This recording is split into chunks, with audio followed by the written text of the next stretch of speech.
Bienvenue pour cette deuxième vidéo de présentation des candidats pour le titre de Challenger pour affronter Carlsen pour le titre de champion du monde 2020 en fin d'année.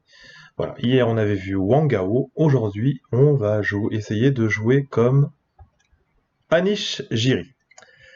Alors notre ami, je lui donne également comme Wang Gao à peu près 4% de chance de se qualifier. Je pense qu'il est légèrement en dessous, même si c'est un joueur assez créatif. Je pense qu'il est quand même en dessous de Caruana, d'Igniren et puis MVL. Je lui donne pas beaucoup de chance. Alors encore une fois, ce n'est que mon avis, hein. Encore une fois, n'hésitez pas à mettre en commentaire le vôtre. Le but est de discuter en attendant ces candidats. Donc notre ami Jiri, il est séparé en deux nationalités différentes. Finalement, il est né à Saint-Pétersbourg. Il a décidé de prendre la nationalité néerlandaise, donc il joue pour la Hollande. Il est né le 28 juin 1994 et grand maître à moins de 15 ans. Il l'est depuis 2009.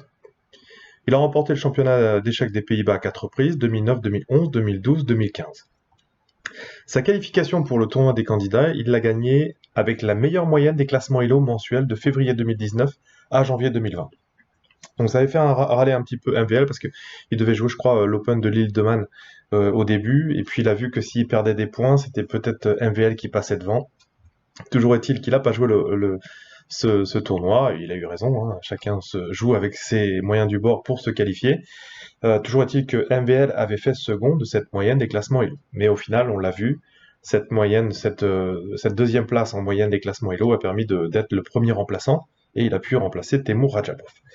Le meilleur classement obtenu par Anish Giri, c'est 2798 points obtenus en 2015. Donc fort joueur, assez créatif, mais je prends quand même au-dessus.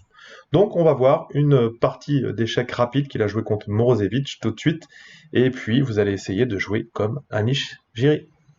Alors nous voici sur l'échiquier, et on tombe sur une position d'une partie qui a été jouée entre Giri Anish et Morozevich Alexander. Donc à l'époque, en 2012, c'est du rapide qui a été joué à Pékin, 2720 pour Giri et 2746 pour Morozevich. Donc ici, les noirs viennent de jouer fou d6, vous avez les blancs, vous êtes dans la peau d'Anish Giri et vous essayez de jouer comme lui. Donc faites pause et essayez de trouver ce qu'a joué Anish dans cette position.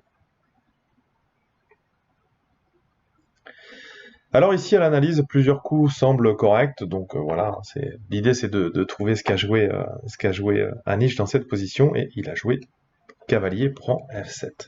Ici on avait des coups intéressants, par exemple avec cavalier C4, qui gardait l'avantage également pour les blancs, un petit peu plus compliqué peut-être. Dame D6, donc là si vous aviez calculé ça, vous gardez l'avantage, les idées c'est de jouer fou A3 dans cette position. Donc voilà, assez intéressant. Deuxième possibilité, on pouvait prendre également sur D6, mais c'était moins convaincant quand même. Et ici, on retournait avec cavalier C4. On pouvait transposer dans ce genre, mais il y avait fou prend un 4, pardon, fou prend un 4. Donc on avait des possibilités ici dans cette position, garder un léger avantage, mais du rapide à jouer pour l'activité. Vous allez voir, c'est assez profond, hein. Si on fait du calcul, c'est quasiment le meilleur coup dans cette variante.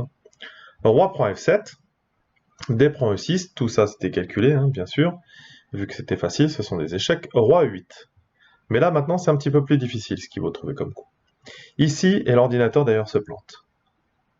E5 de jouer ici dans cette position, donc fourchette entre le fou et le cavalier, mais il y a une prise sur G2. Mais l'idée ici, c'est de laisser sur G2 et de prendre en F6. Dame F6, Roi G2, et on a laissé la tour ici. Mais après fou B2, la dame est obligée d'aller sur A4 pour un échange. Mais que nenni, il n'y a pas de ça pour Anish. Donc ici, il a joué Dame F3, attaquant la tour sur A1, et menaçant également de venir sur F7. Donc, Morozevich trouve tour A7, qui protège à la fois la tour, etc.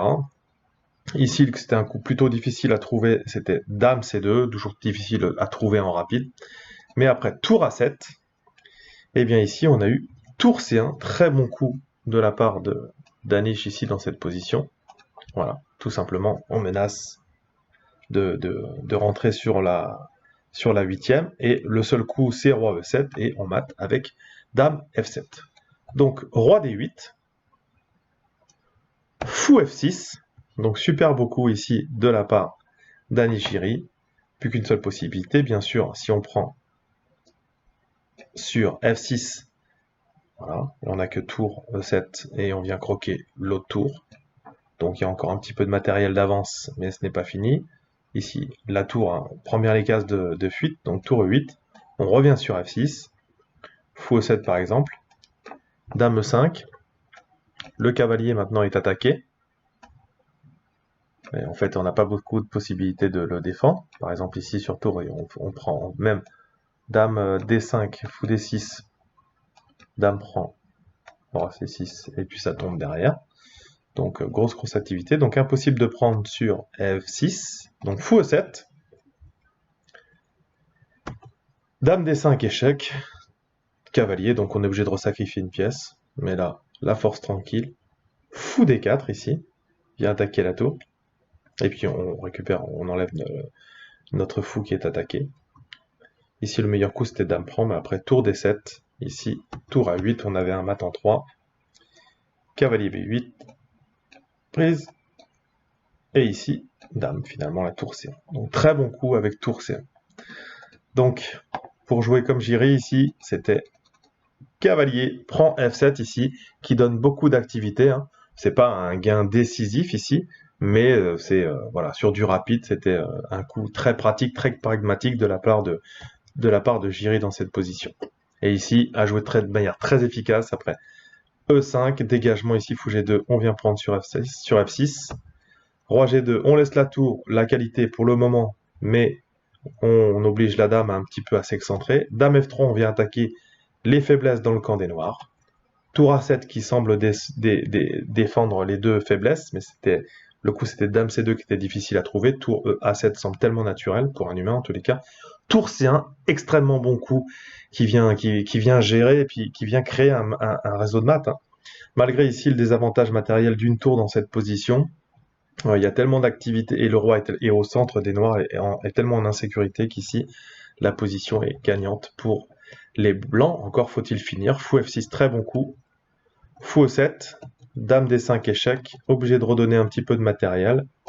Mais que nenni, on vient attaquer la tour. Tour C7 et mat en 3 de la part de Giri. Donc une position très intéressante. Donc bon bah voilà, hein, de toute façon il n'est pas là par hasard, hein, Giri, hein, je lui donne 4% de chance, mais voilà c'est mon ressenti, voilà, comme je vous le dis, il n'est pas là par hasard, il va sûrement faire de bonnes parties, peut-être qu'il jouera les arbitres, mais je vous rappelle que les dernières fois il avait fait beaucoup de nuls, hein. On a des candidats où il a fait que des nuls, donc bon voilà, hein, si on veut espérer gagner, voilà, quand on voit Caruana, l'efficacité de Caruana, il va falloir essayer d'être un petit peu plus agressif que ça en tous les cas. Voilà, mais c'est la fin de cette deuxième partie, la présentation de Jouer comme Anish-Giri. On se retrouve demain pour la troisième présentation. Je vous rappelle le Facebook, Twitter, voilà. Toutes ces vidéos seront également sur le site internet www.chesstrainerdaMille.com. N'hésitez pas à mettre un petit j'aime, à partager et à vous abonner. Voilà, en attendant, je vous dis travaillez bien et à bientôt. Ciao, ciao.